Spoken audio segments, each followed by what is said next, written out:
بسم اللہ الرحمن الرحیم اعوذ باللہ من الشیطان الرجیم بسم اللہ الرحمن الرحیم وبہ نستعین۔ الحمدللہ ہماری گفتگو کتاب الکفالہ میں ہے۔ کفالہ کی لفظی اور اصطلاحی وضاحت پچھلے درس میں پیش ہو چکی، اور اس کے بعد یہ کہا گیا آخر میں کہ جناب کفالہ بھی عقد ہے تو اس میں ایجاب اور قبول ہونا چاہیے۔ پھر آخر میں یہ کہا گیا تھا پچھلے درس میں کہ اگر کفیل گڑبڑ کرتا ہے اور مکفول کو پیش نہیں کرتا تو کفیل کو جو ہے کیا ہے گرفتار بھی کیا جا سکتا ہے۔ اس کے بعد پھر فرماتے ہیں کہ جناب کفیل مکفول کو پیش کرے گا اگر اس کے امکان میں ہو، لیکن اگر امکان میں ہی نہیں، کفیل پاکستان بیٹھا ہے، مکفول بھاگ گیا افغانستان یا ہندوستان یا کسی اور ملک میں، تو پچھلے درس میں ہم نے یہ کہا کہ اگر ممکن نہیں ہے تو اس کا عوض اس سے لیا جائے گا۔ لیکن آج قول کیل کہتے ہیں کہ نہیں بھائی، جب بھی مکفول اللہ طلب کرے گا کہ اس کو پیش کرو، اسے پیش کرنا ہے، چاہے ممکن ہو چاہے ممکن نہ ہو۔ اس لیے کہ کبھی کبھی ہم مجرم کو سزا دینا چاہتے ہیں، مثلا قصاص کرنا چاہتے ہیں، ہم دیت نہیں لینا چاہتے، کیونکہ انسان بھی اگر کینہ اس کے دل میں بھر جائے تو پھر سانپ اور اونٹ سے بھی زیادہ کینے والا ہو جاتا ہے۔ اس کے بعد چلتے ہیں اصل مسئلے کی طرف۔ اگر کفیل نے مکفول کی طرف سے مال ادا کیا ہے، کیا کفیل مکفول سے پیسے لے سکتا ہے یا نہیں؟ کہتے ہیں کہ اگر ادائیگی میں اس سے اذن لی تھی پھر تو اس کی طرف رجوع کر سکتا ہے، اور اگر اذن نہیں لی تھی تو پھر رجوع نہیں کر سکتا ہے۔ پھر کہتے ہیں کہ عقد میں اذن ہو یا ادائیگی میں؟ کہتے ہیں ادائیگی میں اذن ہو، جبکہ زمان میں ہم نے کہا تھا کہ ضامن اس وقت رجوع کرے گا جب وہ خود عقد میں بھی اذن لی ہو اور ادائیگی میں بھی اذن لی ہو۔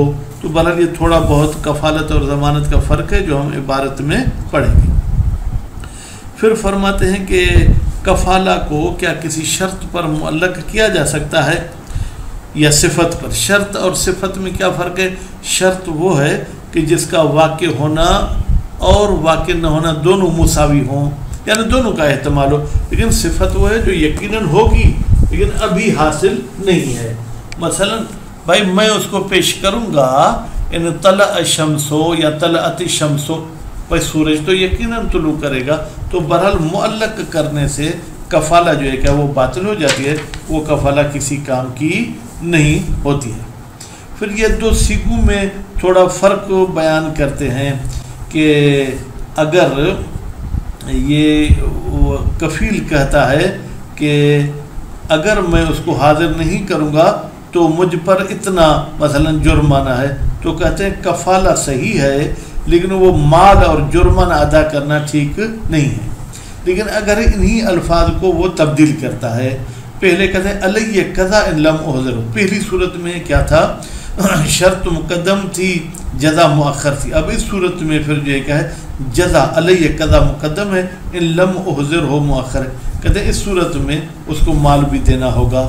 کہتے ہیں یہ دونوں سیگوں میں فرق کرنا یہ خام خواہ فرق کیا گیا ہے، حالانکہ کوئی فرق نہیں ہے، شرط مقدم ہو یا شرط مؤخر ہو دونوں کا مطلب ایک ہے۔ یعنی اگر مال دینا ہے تو دونوں میں مال دینا ہے، اور اگر نہیں دینا ہے تو دونوں میں مال نہیں دینا ہے۔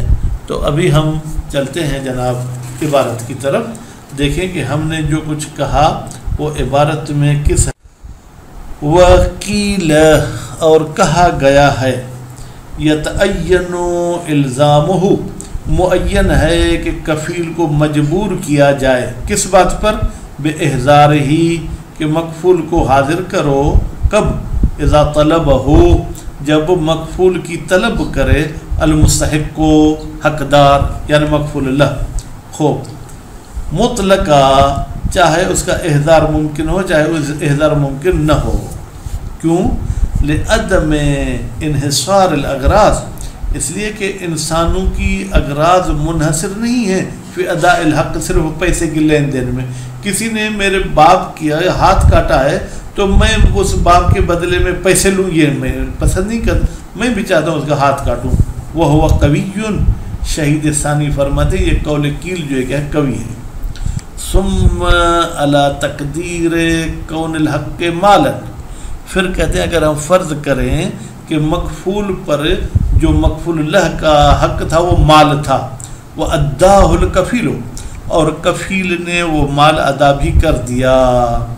فإن کان قد ادا بإذنہ، اگر کفیل نے وہ مال ادا کیا ہے مکفول کی اذن سے،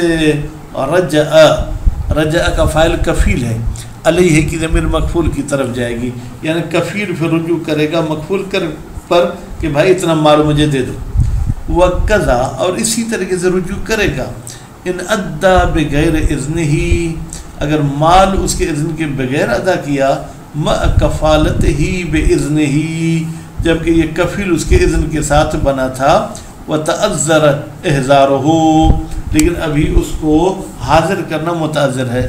وَإِلَّا فَلَا رُجُوعَ، وَإِلَّا فَلَا رُجُوعَ کا مطلب کیا ہے؟ یعنی اگر کفیل بغیر اذن کے بنا تھا یا اس کا حاضر کرنا متعذر نہیں ہے پھر بھی یہ پیسے دے دیتا ہے، پھر رجوع نہیں کرے گا. شاید میں نے خلاصے میں کہا کہ ادائیگی میں اذن ضرورت ہے، لیکن وہ اشتباہ تھا، کفالت میں اذن ضروری ہے. والفرق بین الکفالت والضمان، کہتے ہیں کہ کیا فرق ہے کفالت اور ضمان میں؟ فی رجوع من ادا بالاذن ہونا، کہ رجوع کریں گے وہ شخص جو ادا کرتا ہے اذن کے ساتھ یہاں پر، وہ ان کفل بغیر اذن. اب پھر وہی میری بات خلاصے والی آ گئی، اگرچہ وہ جناب کفیل بنا تھا بغیر اذن کے بخلاف زمان، لیکن زمان اس کے خلاف ہے. وہ کیا ہے کہ اگر ضمانت بغیر اذن کے ہے تو رجوع نہیں کرے گا، بھلی ادائیگی میں اذن ہو یا ادائیگی میں اذن نہ ہو. ان الکفالت، یہ فرق ہے کہ بھائی کفالت جو ہے لم تتعلق بالمال بذات، وہ ذاتی حوالے سے بنیادی حوالے سے مال کے ساتھ تعلق نہیں رکھتی. وہ حکم الکفیل بنسبت الیہ حکم الاجنبی، اور مال کے لحاظ سے کفیل کا حکم ایسے ہے جیسے کہ کفیل مال سے اجنبی تھا، کیونکہ کفیل نے تو اس شخص کے حاضر کرنے کی ذمہ داری لی تھی. فَإِذَا أَدَّاهُ بِإِذْنِ الْمَدْيُونِ، پس جب کفیل وہ مال ادا کرتا ہے مدیون کے اذن کے ساتھ، فَلَّهُ الرُّجُوعُ، تو پھر کفیل کو حق ہے کہ وہ رجوع کرے مکفول پر، بخلاف ضامن، لیکن ضامن ایسے نہیں ہے. کیا مطلب؟ اگر ضمانت کی اذن نہیں لی تھی، ادائیگی کی اذن بھی لے، پھر بھی وہ رجوع نہیں کرے گا. لانتقال المال، اس لیے کہ ضمانت میں مال منتقل ہو جاتا ہے الی ذمت ہی، ضامن کے ذمے میں، بالضمان، ضمانت کے ساتھ. فلا ینفعہ، تو ضامن کو کوئی فائدہ نہیں پہنچائے گا، بعدہ، عقد ضمان کے بعد، الاذن فی الاداء، کہ اس کو اذن دی جائے جناب پیسوں کی ادائیگی میں. لأنہ، اس لیے کہ یہ زمان کے بعد والی اذن کا اذن البری، یہ ایسے جیسے کوئی اور شخص بری شخص کہتا ہے ہاں بھائی تم قرضہ اتار دو، للمدیون فی اداء دینہ، کا اذن البری کہ بھائی جیسے کہ بری اذن دیتا ہے مدیون کے لیے، فی اداء دینہ، جاؤ تم اپنا قرض ادا کرو.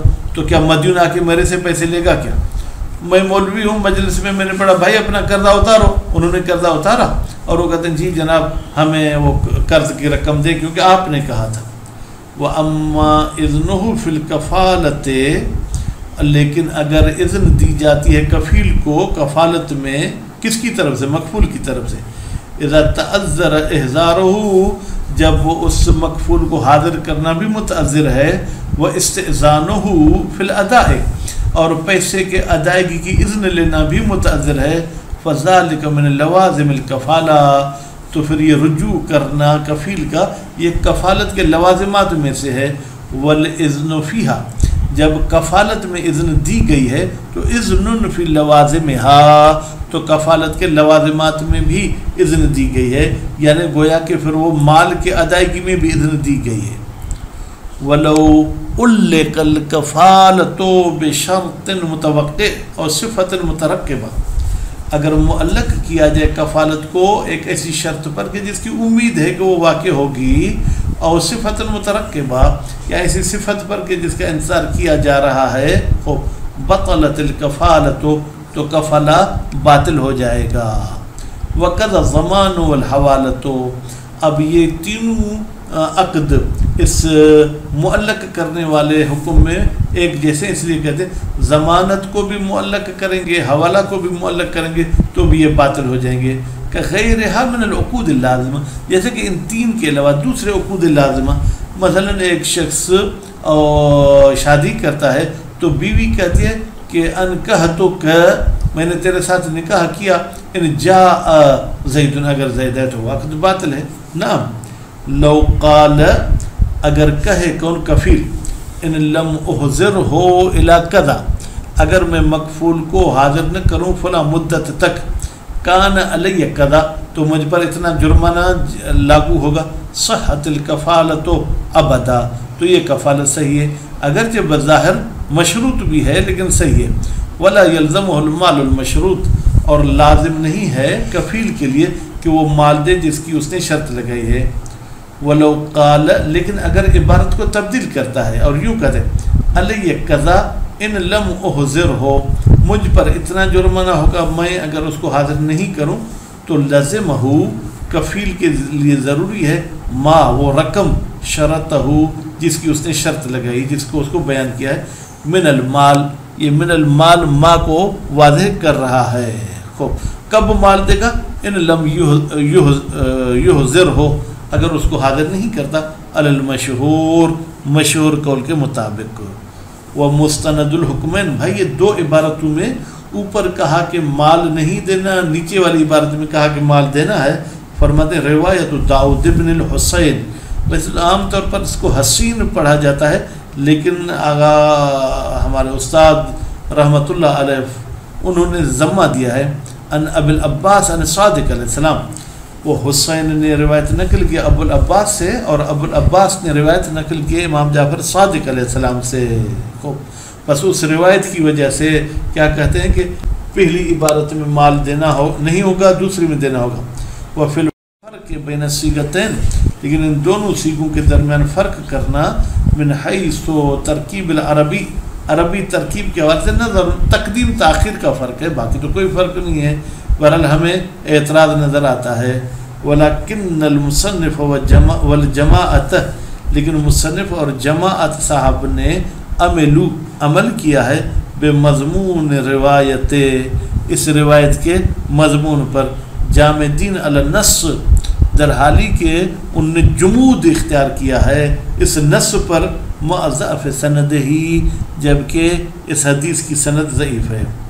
وربما تکلف متکلف، پھر کوئی مولوی صاحب آیا ہے، اس نے گویا کہ خود کو بھی تکلیف میں ڈالا ہے، ویسے تو ہے تکلف کیا ہے، یعنی کیا، بس تکلیف کے ساتھ یہ بیان کیا فرق، بما لا یسمن ولا یغنی من جوع، جو نہ آپ کو بھوک سے بے نیاز کر سکتا ہے، نہ ہی آپ کو موٹا کر سکتا ہے۔